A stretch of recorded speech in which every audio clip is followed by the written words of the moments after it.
and welcome to the Real Biz Life Chronicles, where we discuss all things business, branding, and life. I'm your host, Tracy Fryer. Remember, if you do enjoy this episode, we ask that you please like and subscribe to our channel below. My guest today is a transformational stylist and an image development coach. She empowers women to own and express their brilliance. She is the founder and director of Flair by Ryah, and she also helps me maintain my shoe fetish by sending me links to all the beautiful gold shoes that are online and selling across Perth. Ryah Eastman, welcome. Thank you, Tracy. Thanks so much for inviting me to come along. Only a pleasure. I'm so looking forward to our chat today. Yeah, I can't wait. Ryah, I'd love to know what called you to become a transformational stylist?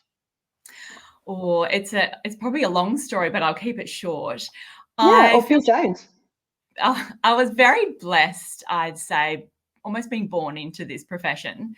So my mum is a very well known for her eclectic style and absolute ineffable style. She taught me from a very early age to be really creative and really use clothing as a way of self-expression and to not care what other people think, using our wardrobes as a way to manifest a mood, to be able to create a feeling within yourself, to be able to shop as your best self, and to really have fun with it as well. Break the rules, do it how you want to do. And certainly she did introduce that essence of always adding flair to your look and having your own personal signature and having a lot of fun with that. So I learnt that from a very early age, and I didn't realize till later that that was really a gift that was given to me. I thought everyone knew this sort of stuff. Yeah. So that was my foundation. But of course, I went to school and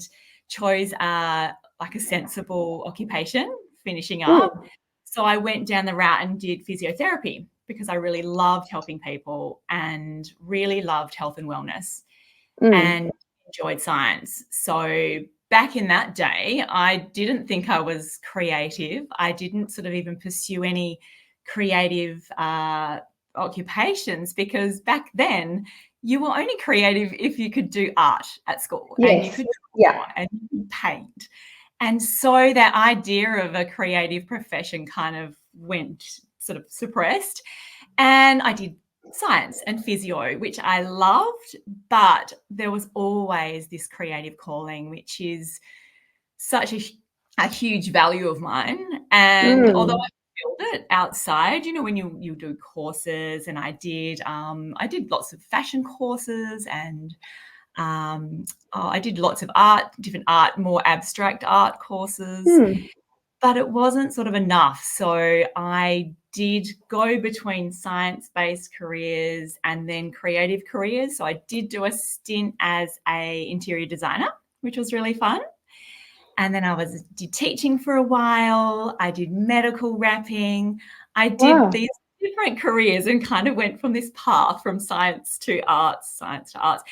And then it wasn't until it was in my 40s that I went through a significant life phase and came out the end. And I was left with this sort of choice of, do I go back and retrain as a physio because I had had children and through that period and had lost my registration, or do I actually stop and really think about what lights me up, what my skills are, what my strengths are, what comes naturally to me, you know, that whole idea of having a career that you feel like you're having fun every day and it's just comes naturally.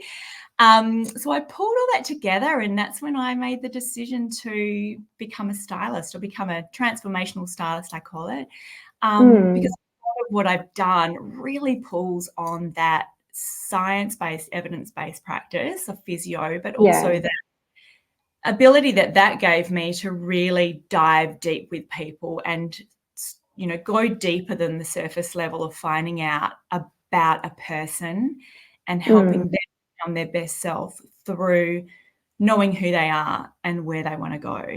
And clothing and wardrobe and fashion is, honestly, I say it's the most untapped manifestation tool to create the life that you want. So it's powerful, and it's amazing to be able to share that and to be able to help people realize that and to have that fun of discovering yourself and being creative with self-expression, which is kind of where it all began. And I know, Ryah, when we first met through District 32, there's such a great energy about you. Even today, I found my sparkliest top that I have because I was just like, I have to wear this. I cannot pitch up in like, something dull. There has to be a bit of flair. And I've effed my hair, so I look like I'm from the 80s. I love it. I love it. And how does it feel, though? That's the question. How do you feel? I feel fabulous. Like as you actually said that, I was like, it just elevates your entire mood for the day. And I'm also being creative myself. Like you feel like you're stepping more into an authentic self, and you're not just, in your blazer, which is still great, in a beige blazer or something like that. But one of the things I love about you is that you really bring that out in people, to be comfortable in their true authenticity and to wear what might not be like, it's, I've got a disco top on at, what's the time, 1 p.m. on a Wednesday. So. I have got my gold sparkle on as well. So yeah, absolutely. Yeah. If it makes you feel awesome. Definitely. And when you work with your clients, what you do is it's such a personalized service. Do you find, obviously there's a lot of psychology around it as well. How do you break down those barriers for someone? Because I know I experienced that a bit with branding as well. People have these preconceived ideas that the business is too small. They're not worthy of stepping into that best version of themselves. How do you manage that with your clients? Yeah, that's a good question. So often at the very beginning, I want to know where people are at now, how they currently see themselves. And even with that can bring up these little vulnerabilities, or I'll listen to their language and they'll often use, well, at the moment I'm just such and such, or I'm only doing this. And so I really listen to their language and then tease it out and even challenge them and say, look, I noticed that you said you're only working in this area and, you're wanting to do this, but so I'll really listen closely to their language and see where I hear these little mental blocks and then try and tease that out. Because if we start there and then go to their aspirations and where they're headed, you have a bit more of an idea of what is a roadblock that we could potentially come across, so you can prepare for that. Does that make sense? It does, yeah. Really understand themselves, and a lot of people don't understand their incredible, I call it your inner brilliance, incredible strengths, their unique essence that absolutely only belongs to them. And it's because of their history, it's because of their failures, so to speak, it's because of their story, it's because of their culture. All this comes together to create your unique essence. And a lot of people don't realize how incredible they are. No, and so I also point that out as well, of all these things when the questions that I ask, and I want them to tell me more about their values, their journey, all sorts of things. So I do quite an intensive pre-interview and questionnaires. So I love to be able to point that out to them as well, so that then we can bring that and then really tease all that out first and then charge ahead and create this beautiful new style, new look, new life, new true them that they're looking for. And it's interesting, I have seen some of the ladies that you've worked with, and they almost, the way they carry themselves, their energy is so different. Like, because, some of the ladies I've known for a few years, and, obviously known them beforehand, and then they've worked with you, it literally is a transformation, and their whole energy is just different. Yeah, it's so exciting. And I'm coming from physio. A lot of my my strength, but also premise, is that lifelong education. So rather than treating someone and say, come back, I want to empower them with that knowledge on how to dress, but also the why, the how, and the easy way of checking in each day to make sure that they're on track. And absolutely, it is so exciting. I just love seeing people fly when they have started from where they've started, and then they've come out the other side when we work together, and they are so confident, and you can tell that they're super empowered and they're inspiring others, which I love. Yes. Oh, awesome. Yeah. Snowball effect. So if people see and think, wow, if she's done that, maybe I can too. And I love it. It's so exciting, especially when someone has really stepped out of their comfort zone. And it can be a bit of a process. So you've got to really evaluate where people are first and nudge that little bit. And before you know it, they've taken off and they're sending me photos of their new leopard skin or their sparkles. Or love it. So it is, yeah. And it really does, yeah, affect their everyday mood, life. And it's a snowball effect. It can start in the wardrobe, and then I'll see people, their business is thriving. They're in an amazing relationship. They've just bought a new house. They've just got a promotion. Like, I love that. Yeah. And I love that I get. It's just so cool. It just completely changes everything. And I think because their energy vibration is higher, they just attract more of that abundance because they're actually feeling like their best self, right? Yeah, and they know that they are worthy of that too. So it's such an honor to be part of that journey. It truly is. Right, in terms of a brand and a personal brand, how important is styling? Oh, it is so important, and I believe it really is what's the word? Underused, perhaps, or underestimated. Yeah, so we spend a lot of money. A lot of people spend a lot of money on their branding, on their website, on their logo. So much time and energy can be spent in that, which is really important. Yeah. But at the end of the day, you need to marry that up with you as a person, as a personal brand, because you are stepping out, representing that brand as a whole. People will access your website, but they will meet you at a networking event. They will see you at a Zoom meeting. You are your brand advocate. You are your front website representing the brand you have. So you need that. If it's incongruent, then you can get this questioning, this maybe really, it looks amazing, but is this person really capable? Or it's got to match up and be really strong and consistent. And it's a huge part of your personal brand and your branding, I believe, for sure. Match that. Yeah. I even think in terms of having brand photos. I mean, if you're in like your drabby clothes, whatever, or whatever the case may be, like, again, the way you show up is differently. Whereas if you've styled, you're feeling confident, because I think that does come through in the images.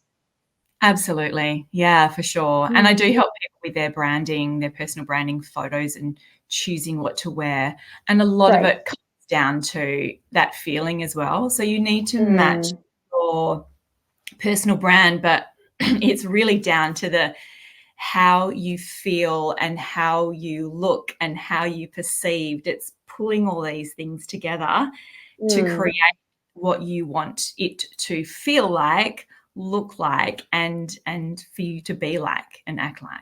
So it's this kind of whole mix of all those things together. And Ryah, what are some of the biggest roadblocks that you see in your clients or business owners? What are some of those things that the stories that they tell themselves that aren't true? A lot of them can come from stories that they've heard from when they were younger, and it can be in relation to their body. It can be in relation to even just aging or changes in body. And so they feel like it's really difficult to find pieces that suit them or that fit them or that they find flattering. They want to, but they don't know how. So sometimes it's the physical side, and colors and so on as well. They can be really resistant to wearing something brighter or lighter because it might attract attention, or it might enhance areas they don't want enhanced. So some of it is to do with that sort of physical side as far as a block, and not knowing how to balance and to work with proportions and to really play with color. So there's that aspect. And then there's also that there's so much desire to be a certain way or feel a certain way. So people have this, when we tease it all out, they have this desire to be, often they'll be, I love what she does. I love what she looks, I love what they represent. But there's just this, how do I get there? And it's almost, you can almost give up thinking, but how do I do that? And shopping and going to stores in particular is so overwhelming, and even more overwhelming. And it can almost be, for a lot of people, there's this desire, but this huge void of, stepping out and trying and then just giving up because it's just too difficult. It is. And to make that process easier is such a joy, and that's why I do what I do, to help people get to where they want to go. One of your clients that you worked with, it was interesting because I don't think she had lost any weight or anything, but the way you styled her made her look slimmer, obviously with the balance and the way you had kind of, worked everything. And she looked amazing. Again, like no weight loss, anything like that, just completely different clothes and styling it probably the right way. She looked completely different.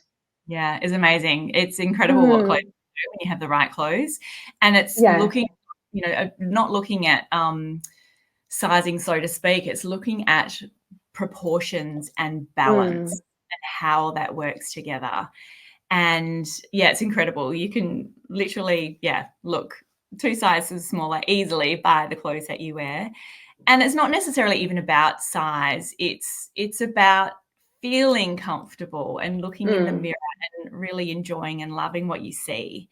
Yes. And there are a lot of people that I do find that haven't been able to, well, they haven't looked in the mirror as such and felt, wow, I look fantastic. I feel so good. Wow, I'm proud of how I'm looking and feeling. And it can just be such a just so disheartening to keep the same patterns and wear the same colors. And you'll see it where people often will wear dark colors constantly because they're just not sure how. They're not sure whether to stand up as well to be seen. And that's another roadblock, is that, are they worthy? What would happen if they are seen? They kind of, playing small is safe. If they stepped up and was seen and was playing a bigger game and looking more noticeable, like that's kind of scary as well. So yeah, it's kind of diverted from your question, but that's all right. No, I love it. Yeah. It's so it can be absolutely about how you look and how you feel physically, but also the feeling is there for that confidence in yourself and your ability as well.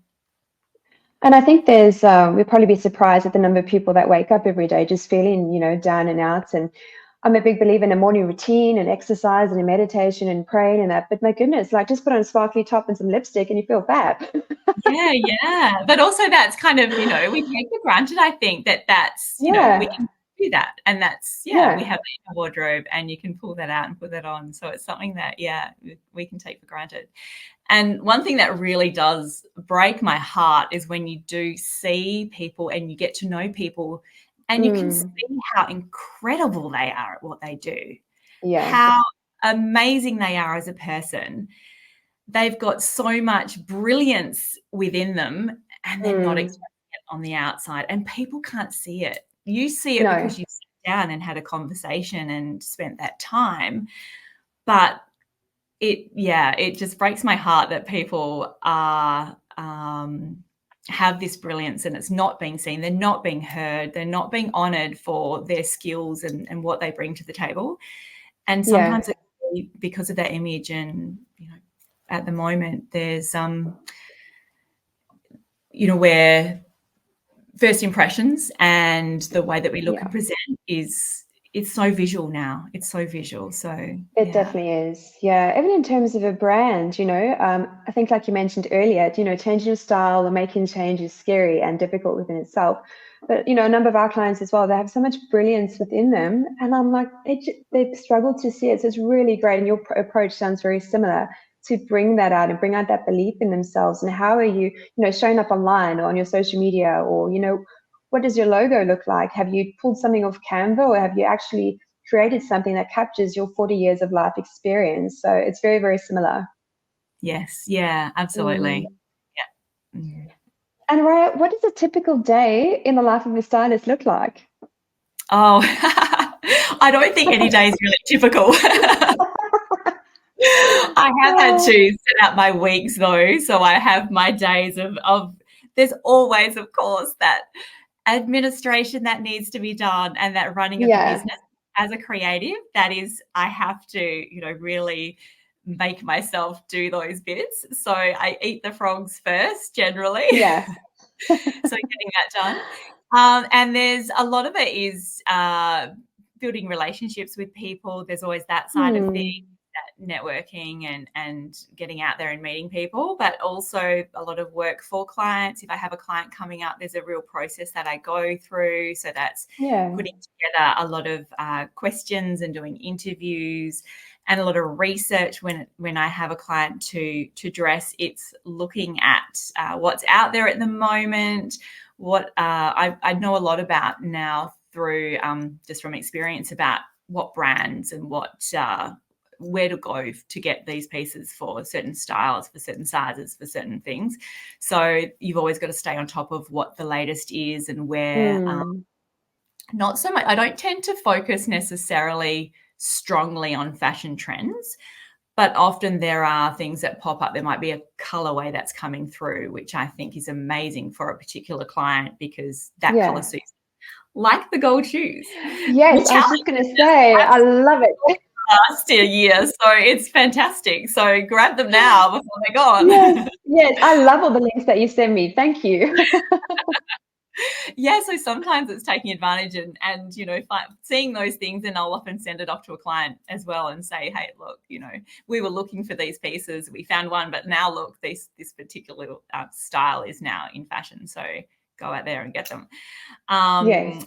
Yeah. And look, sometimes if I've got a fashion shoot on, it's a matter of putting together all that. I do a lot of prep work behind the scenes because I like to be really organised, and I do a lot of research for inspiration as well. So pulling all that together and doing mood boards and things like that. And then shoots are often a big event where you're pulling all the bits together and arrive with all the and so and then there's a lot of coaching involved as well, so with the way that I work, so that will be online and speaking to people and coaching them through whatever blocks they have, the mental blocks that they might and really painting a picture of where they are heading so that they can see it and make it really clear. And that's what I do when I put together a style ID for people. It's really giving them a compass and a real foundation of where they're heading, because that is our core of where we always go back to with all our style choices, with all our future decisions, so that you're not going back into the old way. You've got this the compass that you are going to, and that's always going to be your reference. And so I spend a bit of time putting that together so that clients can really get excited and see that light that they're heading to. And then when they're off making their decisions, they always have that as a reference as well, so that they know this is me, this is the new true me, and this is who I want to be. And I love that saying of, the way that you act. So if you act like the person that you want to become, you become that person. You embody them. Yeah, exactly. So that's kind of what we're creating. So it's not so much fake it till you make it. I see it's more like, I was thinking that earlier. I often think it kind of sounds inauthentic. So I like to say be it to become it. Oh, I like that. I'm going to adopt that one because I'm like, fake it till you make it. Just, do it. Yeah. It's a bit like that, but I feel like it comes with a bit of inauthenticity. It does, And authenticity is a key to being your best self and having that confidence and stepping into your natural charisma, is having that authentic, really aligned body, mind, soul style. It's got to align with you to be able to feel that.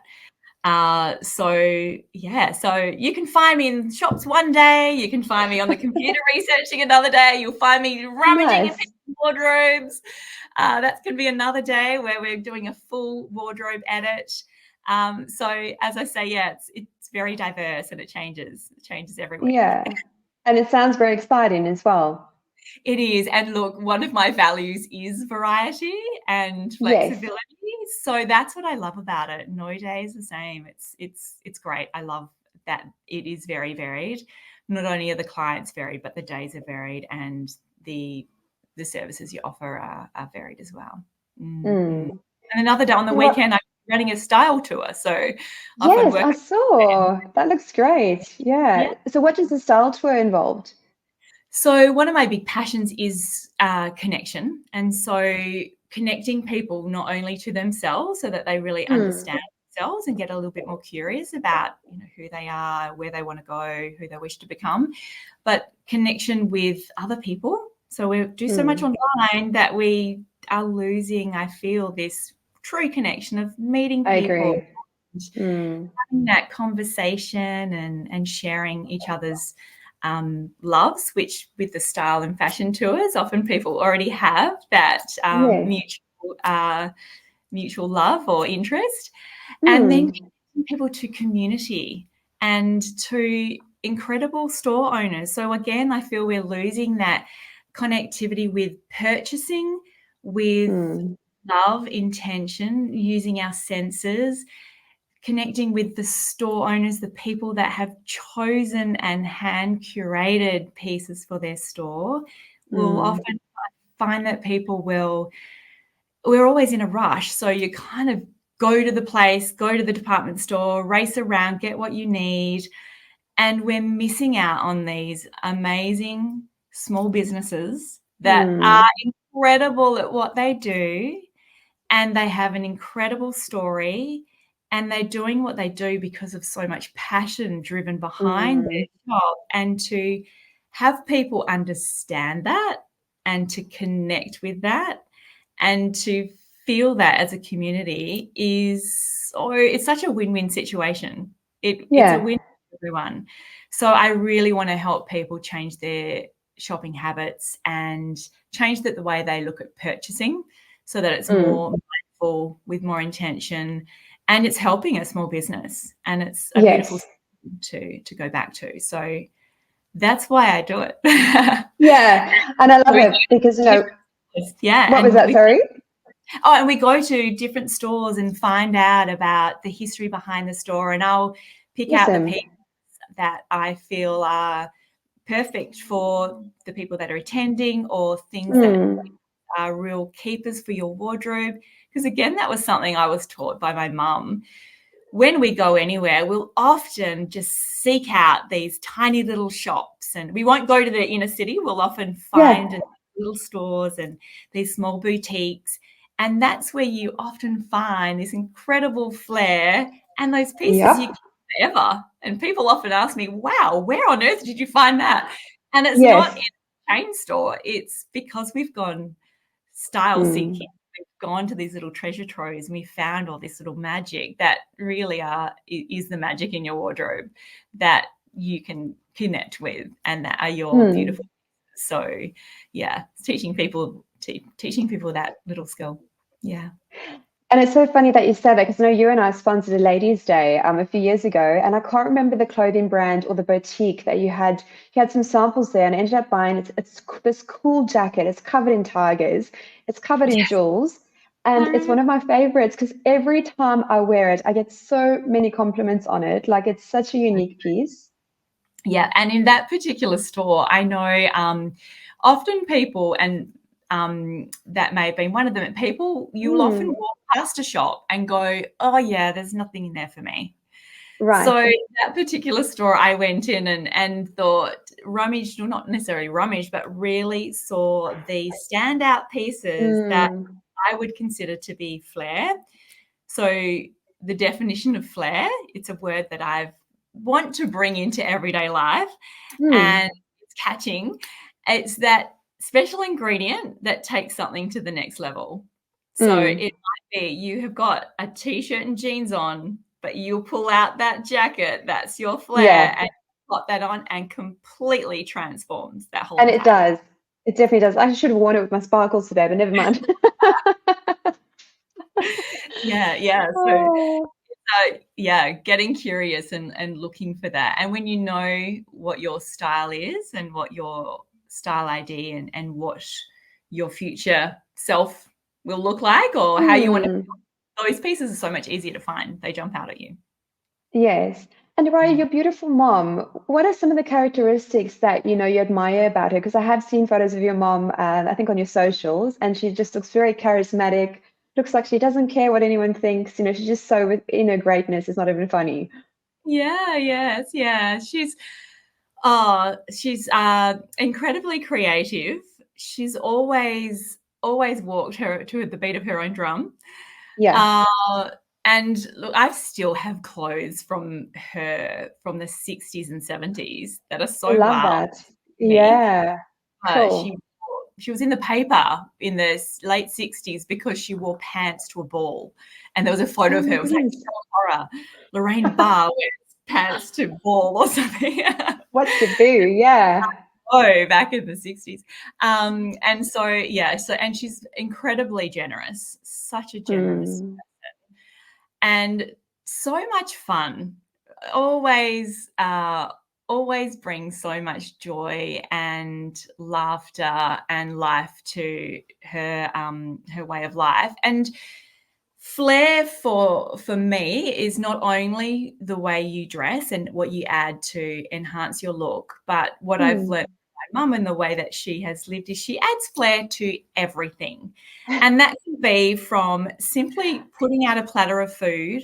As a kid, we had to go next door and get the fig leaves off the fig tree because we had to put this bit of flair on the edge as a decoration. She always had flowers in the house, and they were from the garden. And we all had to go and get all the vases, put them out in the kitchen. She'd get all the flowers, we'd cut them all, make arrangements and put them out in the house. So adding flair to everything and making a present for someone. She would wrap a present, get something from the garden, or she'd create a little present topper and put that together. And it was as important as the present. So she flares everything, and that is what I call the Flair legacy, because it's that extra bit, that extra bit of thought, that tiny bit of extra effort that really can bring so much joy to people's lives and a smile on their face. So that's what I think her gift is to life. And I feel like that's something that was passed on to me and I want to share with other people as well. Yeah. Yeah, and just making someone feel so special as well by those extra touches and that attention to detail. Because, like you said earlier, we're always in a rush. We're jumping from one thing to the next. We, read half a message, respond, whatever. We're not really fully present. So, just having that, that attention to detail and just giving so much more is really a nice touch. Absolutely. And I feel it's even more important these days, isn't it? Because to really honor that person, to give them presents and to give them your time, that's such a gift. It's such a gift. Yeah. And Ryah, sorry, I know you're a manifester and you use vision boards not only for your clients but for yourself as well. Did you want to share a bit about that, please? Oh, absolutely. So as I said, that clothing in your wardrobe, I believe, is the biggest manifestation tool that you have at your fingertips to create the life that you desire. And so I love using clothing for that reason, but also I'm very on setting an intention, being really clear on what that is and taking inspired action to make that happen. And I love vision boards. They're just awesome. And you can think of them as action boards. I do one at the very beginning of every year. And I keep reminding myself that when I'm in a position where things are a bit hazy, I feel like, gosh, where am I at? What's going? I keep reminding myself of the amount of things that I have created and made happen because I've had that intention and I've put that out there. I've put the picture, the intention, the idea in the front of my brain. that I remind myself of those many moments, and it gives me the confidence and the belief again to keep doing it. And so I feel like I've manifested so many things, from a trip to Paris. Wow. I had the Eiffel Tower on my vision board for 3 years, and I was in a position where I just thought, how on earth could I possibly get there? A really tough time in my life. And then by the 3rd year, I actually won a trip to Paris, and Oh my it was goodness. all expenses paid, and hotel, airfares. And it was amazing. And that was I keep going back to that. I keep reminding myself that it's incredible. Last year, I put a picture of a magazine on my vision board. It was a Vogue magazine. That particular one, I didn't actually know why I put it on, but I felt so driven to put this picture of this magazine on.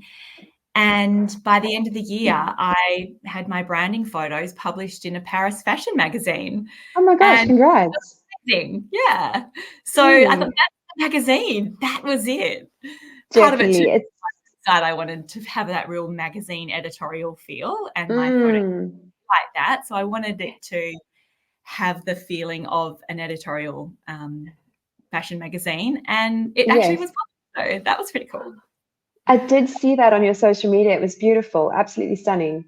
Yeah, amazing. And I have actually got this year I've got a little photo that says "Get Lippy," and it's got a photo of a microphone. And so I'm like, I think I'm going to do a podcast this year. Right. Well, it's happening right now. Yeah, it's just an amazing way to prime your brain, isn't it? To prime your brain. Definitely is. Look for those opportunities that pop up that you might miss. So when we already prime our brain with these ideas, we're drawn to them, or they're drawn to us, and we see them. Law of attraction, and there's a lot of evidence behind it as well. There is. Yeah. I'm a very big fan, and I had a very similar experience. So I created this vision board. I had, the very stereotypical images of Greece with the blue and white buildings, and anywhere was above my desk. And this was probably, I think, probably about the same time as you had your Paris photos up. I had on there for about 3 or 4 years. Anyway, a few years later, I found myself in Greece, and I was in Santorini in Oya. And I was looking at, it must have been like the similar spot where the photo was taken from, because everyone thinks those businesses, I've got business on the brain, sorry, those buildings are like everywhere in Greece, but it's in this particular spot where those buildings are quite prominent. And it hit me like a ton of bricks. I was actually like in tears. I was like, it's my vision board. Like it truly does help you manifest. So I'm a firm believer, in vision boards, and a bit like you as well. Every year, I'll create a new one, remove what no longer, is my direction that I'm going in, or add things to it as well. Yeah. I also choose a word of the year. Do you? Yes. Sometimes I do that every month, but yes. Yeah. Depends how I'm feeling. Yes. Yeah, it's very powerful, because like you said, when times get really tough, as business owners, they do, it's really good to go back to that and actually have a visual, or have a journal where you can read back, when you were having a really good day. And I encourage my clients, if you get great feedback from someone, or you get a lovely message, like save it. I won't say what I call it, but save it on your desktop. And you can always, it's really like comforting to read that sort of stuff when you are having one of those days where you think, oh my goodness, why am I doing what I'm doing? Because all the bad stuff's just stacked all at once. That's so true. I just a personal story. I remember going through a really difficult time, and I had just gone through a separation, and I think my confidence and self-esteem was absolute rock bottom. And I remember someone saying to me, Ryah, your default is positivity. Like, that is your default.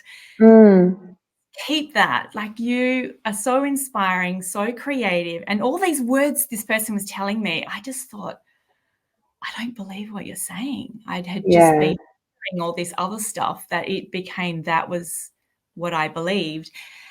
And I just didn't believe what she was telling me. And she said to me, Ryah, I want you to grab a diary, grab a journal, and I want you to write that down. those words I said to you just then. I want you to write that down. And from this day onwards, if anyone gives you a compliment, I want you to write that in that book. Yeah. And you know what? I did that. And sometimes I'd write something, someone would say something really lovely on the phone, and I'd go out for coffee and someone would be so encouraging and say these lovely things. And again, at the time, I didn't necessarily believe it, but I wrote it in that book. And slowly it kept a similar pattern. The same things popped up, and I suddenly thought, you know what, that is me. I am that person. And it was so powerful when I was down at a space which was really, really difficult. And I still have the book, and I'd write it in lovely script as well. I started, every time someone would say something, I'd even think, oh, I'm going to write this in bold, and then I got into B, and it became like a affirmations style book. Yeah. So that was a really great tool that I would recommend anyone do. And it's a bit like, collecting testimonials and client feedback, is write all those positive things to remind yourself, again, it's your unique essence and your inner brilliance that they're referring to. And that is you, and you own that. And we often need reminding. And so it is good to write it down. Definitely. It's a very, very powerful tool. I'll even, like, if someone sends me a message, or if there's a post on LinkedIn where someone shares something, I'll actually just like screenshot it, and then I'll save it in a folder on my photos. And again, when I'm having those low days, or even when I'm just journaling and I just want to reflect, it's just really nice to, because I am sometimes my own worst enemy. It's just really nice to reflect, and it's really comforting to read those words that someone's, shared about us. Yeah, I do the same. I have a folder of screenshots. Yeah. So good. It's so good. Ryah, if I can ask, and thank you for sharing about your separation, was there a turning point for you? Like, did you? I know you sound like you had a few different practices that you kept, working through. Was there a turning point for you, or something that you did that really helped with that process? Yes, I would say one of the best gifts to me, just before that all kind of turned pear-shaped and happened, I went to a health resort called Gwingana. Nice. And I went for my 40th birthday, and there I had 5 days or so, and it was amazing. And I look back, and it was almost like I was meant to go on this. This was my path to go on this, to this health resort, to learn the tools to equip me for this tidal wave that was about to come into my life. Yeah. And it was amazing. So this is 10 years ago now. And back then, a lot of meditation, wellness, mindfulness, green smoothies, eating healthily, probiotics, all that was really new. Like, not it was. It's a lot of people know about it now, but it was super new. And a lot of this routine and setting up your day and yoga. I'd already been doing yoga for a while, but lots of all these tools that I learned there, and it was all coming down to really looking after your body and using meditation and eating healthily, thinking healthy thoughts, and how to really equip yourself for that. I did that, and then it was amazing because I drew on all those things, and that's what made me so passionate about living your best life, and that we can do things to help improve and to survive, I guess, and to come out the other side. And I literally just almost went into a bit of a turtle and thought, what are the basics to get through every day? I felt like in bed every day, and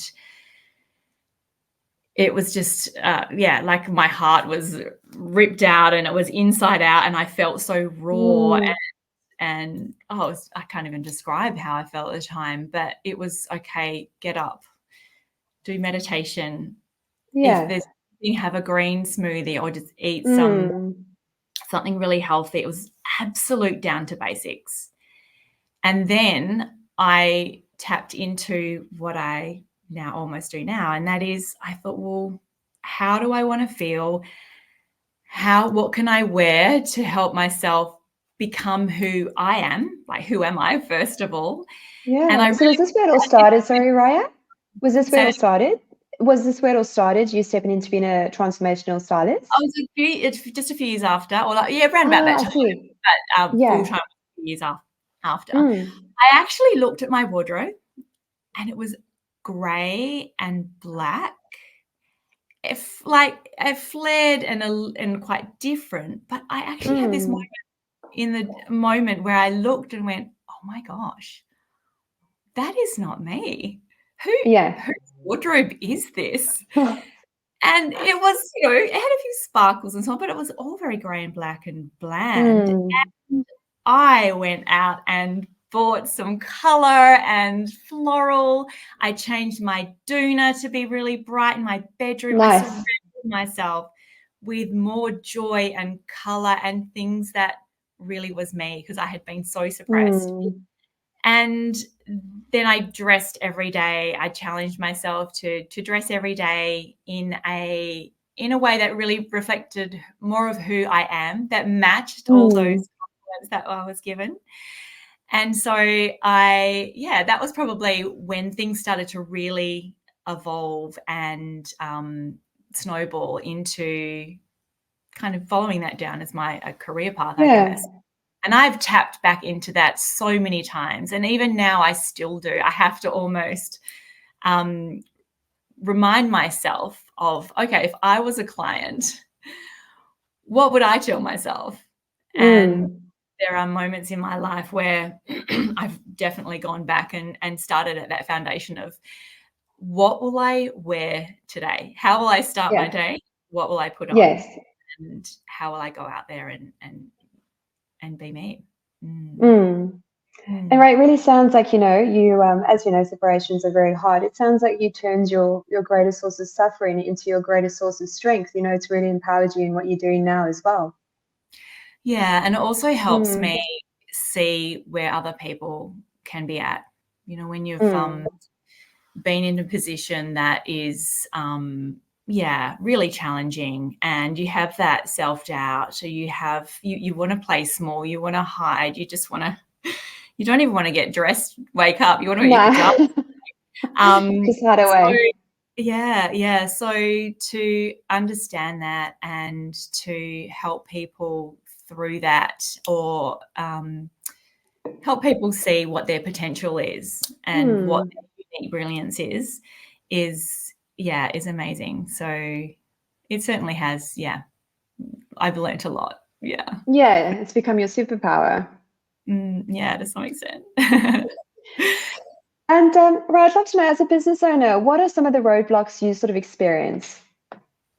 Well, I can say straight off the bat, being a creative, I love being creative. My main blocks are around those routine, boring, administrative tasks. Yeah, tell me about it. And it's certainly, taught me a lot, and a lot about myself, a lot about how my brain works. And it's also taught me a lot about accepting that that is not my strength. There was a time there where I would be banging up against a brick wall and almost punishing myself to say, why can't I? Why is this taking me so long? Yeah. This is just part of having a business. But I realize you can keep working so hard on your weaknesses, and you can only improve to some extent. Whereas playing your strengths, you can soar, and it's such a better space to play and be in. So you're working on your weaknesses. It's learning to outsource and and owning out that it's not your strength. So get help, get advice, try and automate it. And that's still something I still work on. I'll still think, no, I'm going to sit here and I'm going to write this if it takes me all day. Yeah. So my Flair Insider newsletter, it takes me a really long time to write. I literally spend almost a day, but I get it to a point where I'm really happy with that. But there are things that, I just don't want to outsource because it's so to my brand and to me. But yeah, that's probably my biggest roadblock is I was very much the same in the beginning. I know, I think I mentioned before, I wasted like a whole weekend on Zero. And eventually I was like, why are you doing this to yourself? Like, you don't have to, do everything 100%. But again, it was just kind of letting go of that thought that it's okay to not be great at everything. I am a recovering perfectionist. But something really beautiful for me has been my ops manager, Mav, because when Mav sort of started working for me, I was like, what on earth am I going to give this lovely lady to do? So we started on 2 hours a day, so 10 hours a week. And it's been a really good lesson for myself, because the more I've seen that I can delegate to Mav, like, she is assistance queen and she helps me function better on a daily basis. She's now at full time, and honestly, like, it has been an absolute game changer in freeing up my headspace. And, I can do more of what I love, have a podcast going, all that sort of thing. And I've got someone as brilliant as Mav who's managing all that stuff that I just don't enjoy, but she loves it. So it's really, really good. Yeah, I find that fascinating, is when you see people playing to their strengths and what people might even find enjoyable and you don't. Like, I love that diversity of people's minds. It's amazing. I love that we are all wired so differently, and yeah, it's incredible. It's amazing. Yeah. And I think I did mention I do have a son with special needs, and he's on the autism spectrum, and even just seeing how his brain works and what fascinating bring to life is, it's amazing. It's incredible. I love that diversity of who we are and what our strengths are. And if we can play to our strengths and find joy in that, then that's a pretty cool way to live. And Ryah, how do you manage everything on a daily basis? You've got your business, you've got your son, his special needs. That's an extra layer on its own. Is there like a daily practice that you have that helps keep you grounded, or do you have any advice for someone who may be in a similar situation? It certainly is a lot. I often say he's my part-time job. I'm very fortunate to have support for him through AS, and so I do manage his support workers and all his activities and so on. And I also have a beautiful daughter who's in year 12, so that comes in itself with its support needed. Really busy. And that's really why I started my business, is to have that flexibility and to be able to be there for my kids. But a lot of it is, at the end of the day, you do have to look after yourself, because if your bucket is full, it's really hard to top up everyone else's. And totally. Yeah. And often, the wheels might fall off, and it always comes down to that. It's, well, have I been looking after myself? And it can be the sleep. I haven't had good sleep, but certainly a routine. So sleep is important, but getting up and having that moment to myself to have a morning routine. I go through, I have a bit of a routine that I go through, all these different steps, even if it's literally 2 minutes on each thing. So, and that can involve doing a little bit of exercise, some meditation, mindfulness, a little bit of reading, if it's just a quote, a bit of scribing, of writing in a journal. If I'm really above it, on board and doing it all properly, there'll be some affirmations in there, and look at my vision board. At a minimum, it's taking that time to stop and just start the day thinking of myself before everyone else comes in and before all the demands hit, and taking a moment to just be, breathe, stretch, exercise, go for a walk, and those things. I have a very similar morning routine, and I definitely find it settles me for the day. And I actually think it helps me sleep better as well, because my mind's had time to kind of offload anything that might be bugging it.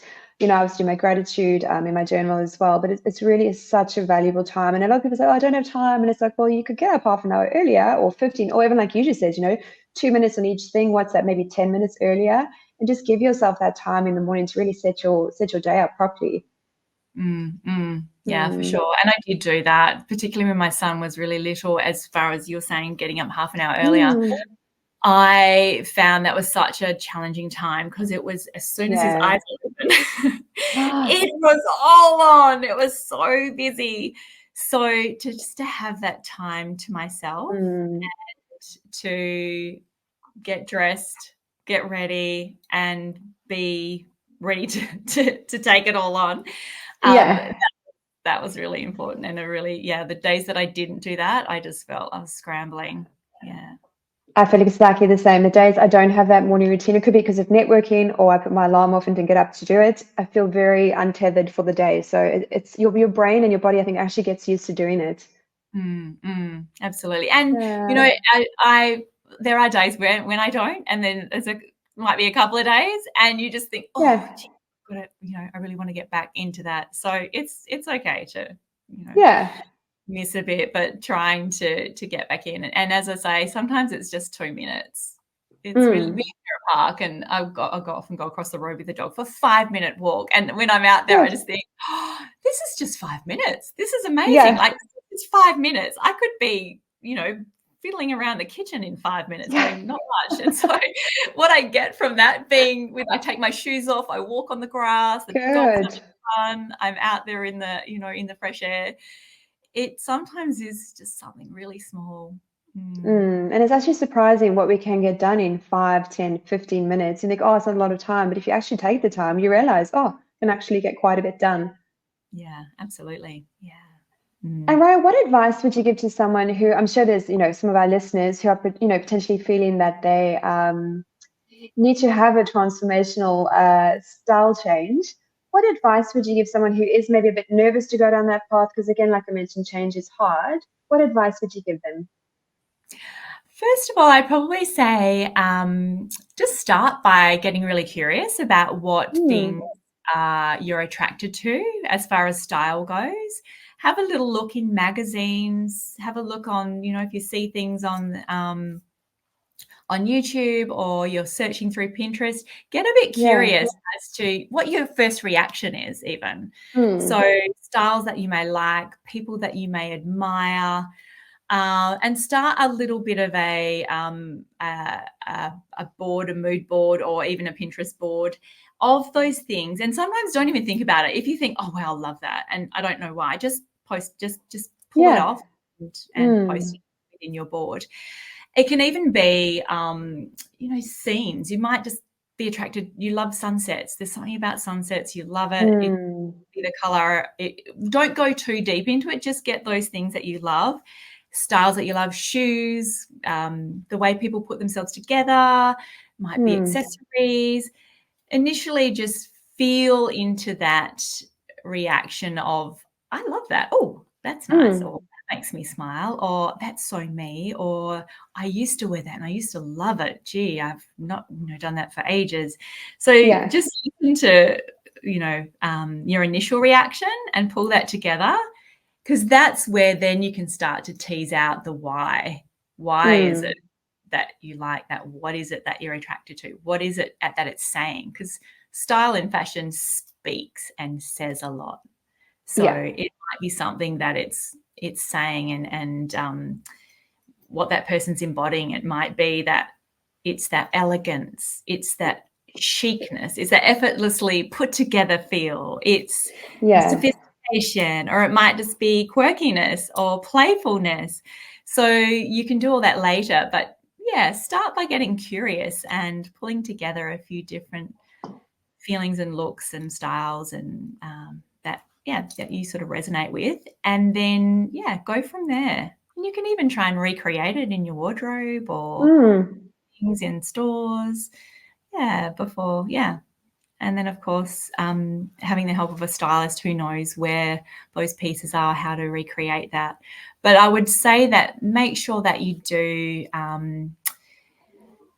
you work with someone who's not just going to dress for your body shape and colours and give you a look that works well on you. Work with someone who can see your aspirations and know you want to go. You might not know how to get there or what that looks like, but with someone that's going to really give you ideas and inspiration on, so that you're on the same page, and it's creating a new true you is what I say, because it's got to be authentic rather than a new revived you. It might not actually be who you are. So you feel really, really comfortable. So yeah, and then sit out and get curious and ask around. On that note, Ryah, where is the best place for our listeners to go to connect with you? Oh, at my website at www.flairbyrya.com. I'm also on socials at Flair by Ryah. That's probably the best place to start. Yeah. Great. Thank you so much, Ryah. I'll definitely pop all those links in the show notes as well. Thank you for your time today and for everything that you've shared. As always, I love your style, and always lovely to chat with you as well. Thank you so much, Tracy. It's been fun, and it has. Love your sparkles too. So thank you. Got my swimming on. You could go from day to night with that look. Totally. I'm going to sleep in this. Thanks, Ryah. Beautiful. See you. Thank you.